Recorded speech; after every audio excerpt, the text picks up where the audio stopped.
I recently recorded a video explaining how some property experts tell us not to pay off our bonds. But there are, of course, some financial gurus who tell us to pay off our bonds and make it a priority. The same way that we looked at why property experts tell us to do what they do, we'll this week take a look at 8 solid reasons why you should pay off your bond and pay it off in less time than prescribed by the bank.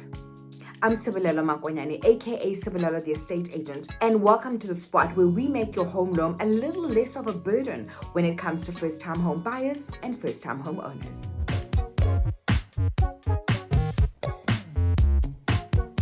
In this information-filled world that we live in, we have so many more advantages than previous generations. I mean, there's so many people who signed bond documents and had no idea that it was even possible to pay off a bond early. This business of getting a bond quote from the bank, where they just show you how much interest you're going to pay over the term of the bond, is a luxury that our generation has only gotten to see. It certainly was not always the case. The best thing about knowing more is that it allows us to make better decisions, or at least we should.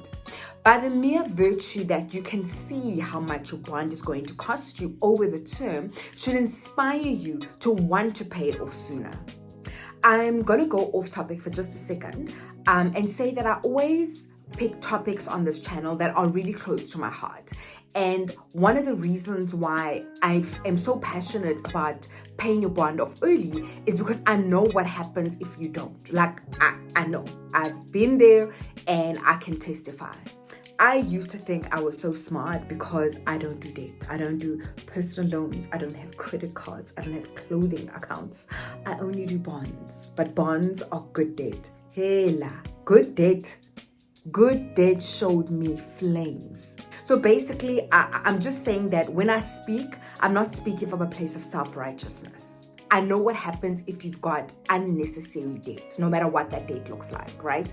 And I wish that there was a video like this where I could have had access to this kind of information. And I can't go back and fix the mistakes that I made, but I certainly hope that I can help somebody make a better decision who is in the position that I was in.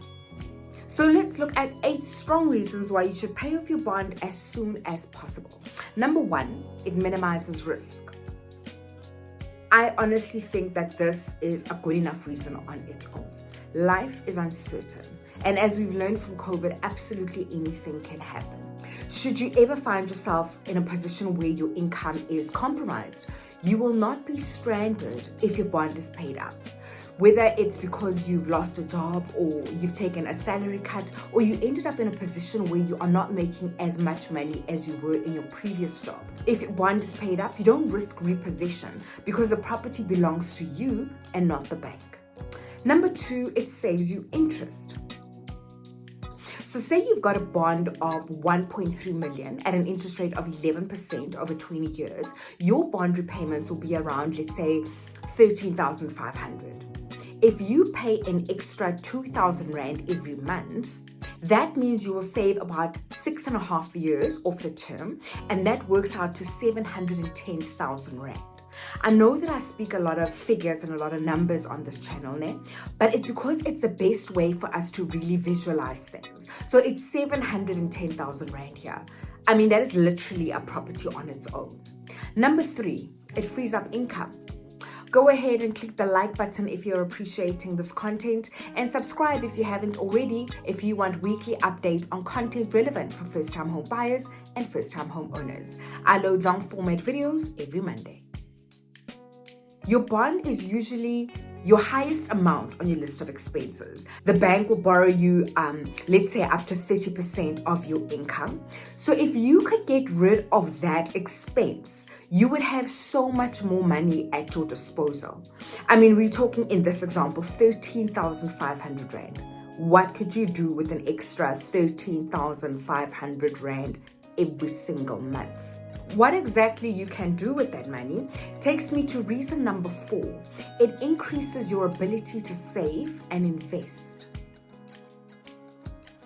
If you took this 13,500 Rand and you invested it in the stock market at an interest rate of, let's say, 8% per annum, after a period of 6.5 years, which is the term that you're saving, you would end up with 1.25 million. Remember, this is only 13,500, né? Remember that over this 13 and a half years, you've been paying an extra 2,000 Rand. So you would have, or you've been used to paying 15,500 Rand.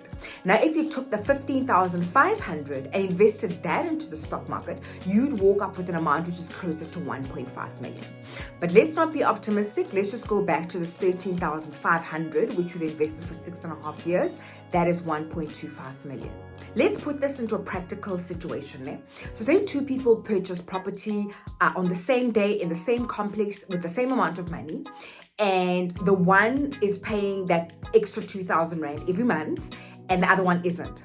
After 20 years, both of them are going to have a paid off property, but the one is going to have a paid off property as well as 1.25 million Rand in the bank. That is certainly inspiration enough to pay off your bond early. And that kind of brings me to reason number 5. You make a profit when you sell. Should you ever find yourself in a position where you need to sell because you're under pressure, whether it's financial pressure or a change of the situation in the home, maybe you got a job in a new town or a new country, whatever. The point is you are now under pressure and you need to sell ASAP.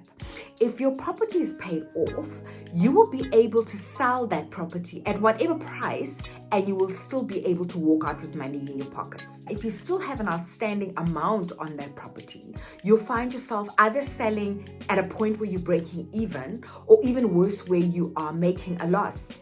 Trust me, I've been there. And it absolutely sucks because over the years you've been paying all of these bond repayments and you walk out either making nothing or, like I'm saying, in a worse situation where you actually still owe the bank money even though the property is gone. On the other hand, if you've already paid off your bond, you will always walk out with something in your pocket. Number 6 is it increases your net worth. Whenever we set long-term financial goals, they should be centered around how much we own instead of how much we earn. You could have an income of 70,000 Rand, but if your expenses are 70,000 Rand, it kind of defeats the object of the game. Maybe you're watching thinking, there is no ways I would blow 70 grand. No ways. But here's the thing. There's a time in your life where you probably looked at what you're earning now and thought it was a lot of money. So when you set your financial goals, they should be centered around your net worth, which is your assets less your liabilities.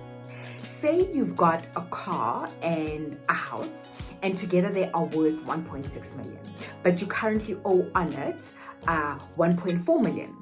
And maybe you've got credit cards and personal loans, and they add up to 150,000. Now that means that your net worth is 50,000 Rand. It doesn't matter where the house is positioned. It doesn't matter how fancy the car is. Your net worth is your assets minus your assets minus your liabilities. In this case, 50,000 Rand. Maybe your dream is to become a decamillionaire, or maybe you want to be a dollar millionaire. Whatever that goal might be for you, the sooner you pay off that property, the sooner you can reach your financial goal. Number 7 is peace of mind. Knowing that your property is paid off and that it's actually yours, you can rest knowing that at no point is anybody going to come and repossess this property, which means you can sleep easy at night, or you can just stay up and worry about other problems, but that's up to you. Back in ancient days, if you owed somebody money and you didn't pay them back, they would come and take your children as slaves. Then they would work for the person you owe up until either you pay them back their money, or every now and again they'd have these years of jubilee. It's a year of jubilee, and in that year all debts would be written off, and you can have your kids back, and you basically get to start again. And people suspect that is where the term freedom from debt actually comes from. And that is reason number 8, freedom. When you no longer have debt, you can pursue your passion.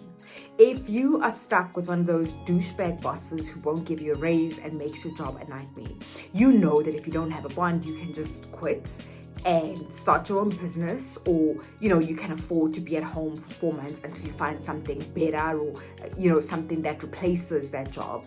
Or better yet, maybe you've got a job that you do like and you just have dreams of being a stay-at-home parent and look after the kids and maybe start a YouTube channel. Maybe you want to just hike, spend your time hiking and going to maybe you want to be a yoga instructor, whatever random thing you feel makes you happy. If you don't have a bond and you don't have debt, you now have the freedom to do that. Here's that video that I was telling you about why experts say don't pay off your bond, as well as the latest update on my channel. I'll catch you next Monday.